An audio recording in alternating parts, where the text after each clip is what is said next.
Love ಮಾಡ್ತಿರೋ ಹುಡುಗಿರ್ ನೋಡಿ ಮದುವೆ ಮಾಡ್ಕೊಳ್ರು. ಹುಡುಗರ ನೀವು ಮದುವೆ ಆಗುವಾಗ ಲವ್ ಮಾಡದೇ ಇರೋ ಹುಡುಗಿರ್ ನೋಡಿ ಮದುವೆ ಮಾಡ್ಕೊಳ್ರು. ಅವಳಿಗೆ ನೋವಾಗ್ದಂಗೆ ನೋಡ್ಕೊಂಡು ಒಳ್ಳೆ ಬಾಳ್ವೆ ಮಾಡ್ಕೊಳ್ರು. ಲವ್ ಮಾಡ್ತಿರೋ ಹುಡುಗಿರ್ ನೋಡಿ ಮದುವೆ ಮಾಡ್ಕೊಳ್ರೋ ಹುಡುಗರ, ಅವಳಿಗೆ ನೋವಾಗ್ದಂಗೆ ನೋಡ್ಕೊಂಡು ಒಳ್ಳೆ ಬಾಳ್ವೆ ಮಾಡ್ಕೊಳ್ರು. ಎಷ್ಟೋ ಜನರು ಹೆಣ್ಣಿಗಾಗಿ ಮಣ್ಣಾಗ್ಬಿಟ್ಟವ್ರೆ ಅಂಟಮಾಸ್. ಎಷ್ಟೋ ಜನರು ಹೆಣ್ಣಿಗಾಗಿ ಮಣ್ಣಾಗ್ಬಿಟ್ಟವ್ರೆ.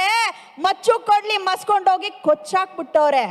ಮನೆ ಮಟ್ಟ ಕಳ್ಕೊಂಡು ಕೆಲವ್ರು ಬೀದಿಲಿ ಬಿದ್ದವ್ರೆ. ಹೆಚ್ಚು ಕಮ್ಮಿ ಮಾಡ್ಕೊಂಡು ಕೆಲವ್ರಂತೂ ಹುಚ್ಚರಾಗವ್ರೆ. ನಮ್ಮ ಬಂಗಾರಿ ಅಂತದವರು.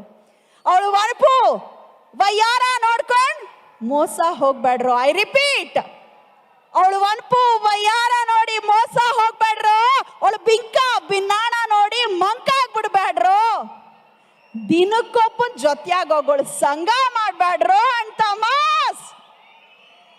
ದಿನಕ್ಕೊಬ್ಬನ ಜೊತೆಯಾಗೋಗಳು ಸಂಘ ಮಾಡ್ಬೇಡ್ರು.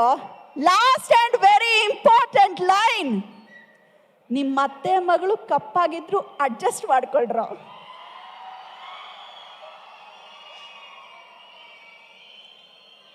ಇದು ಜಸ್ಟ್ ತಮಾಷೆಗೆ ನನ್ನ ತಂದೆ ಬರೆದಿದ್ದ ಹಾಡು, ನನ್ನ ಸ್ವಂತದ ಸಾಲಲ್ಲ ಇದು. ಆದರೂ ಇದರಲ್ಲಿ ಒಂದು ನೀತಿ ಇದೆ. ತಳುಕು ಬಳಕೆಗೆ ಮರಳಾಗಬೇಡಿ, ಕ್ಯಾರೆಕ್ಟರ್ಗೆ ಬೆಲೆ ಕೊಡಿ. ಅದು ಹುಡುಗಿ ಆದರೂ ಸರಿ, ಹುಡುಗ ಆದರೂ ಸರಿ. ಕರೆಕ್ಟ್ ಅಲ್ವಾ?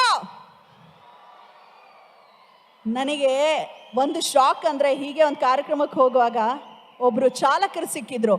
ಅವ್ರು ಹೇಳಿದ್ರು, ಮೇಡಮ್ ನೀವು ಇನ್ಸ್ಟಾನಲ್ಲಿ ಮಾಡಿದ ಫಸ್ಟ್ ರೀಲು ನಾನು ಪರಿಪಾಲಿಸಿದ್ದೀನಿ.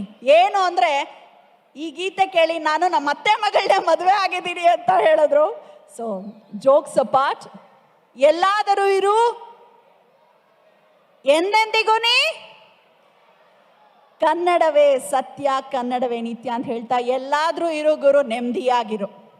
ಎಲ್ಲಾದರೂ ಈ ಹೆಣ್ಮಕ್ಳೇ ನೆಮ್ಮದಿಯಾಗಿರಿ, ಖುಷಿಯಾಗಿರಿ ಎಂದು ತಿಳಿಸ್ತಾ, ನನಗೆ ಹಂಸಲೇಖ ಸರ್ ಅವರ ಒಂದು ಹಾಡು ನೆನಪಾಗ್ತಿದೆ.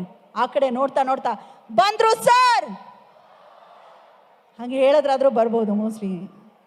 ಮೋಸ್ಟ್ಲಿ ಪ್ರಾಣೇಶ್ ಸರ್ ಅವರು ಬರೋದಕ್ಕೆ ಕಾತರರಾಗಿ ಕಾಯ್ತಾ ಇದ್ದಾರೆ. ಸ್ವಲ್ಪ ಇಲ್ಲಿ ಪ್ರೋಟೋಕಾಲ್ ಇರೋದ್ರಿಂದ ಅವರನ್ನ ಒಂಚೂರು ತಡೆಯಲಾಗ್ತದೆ.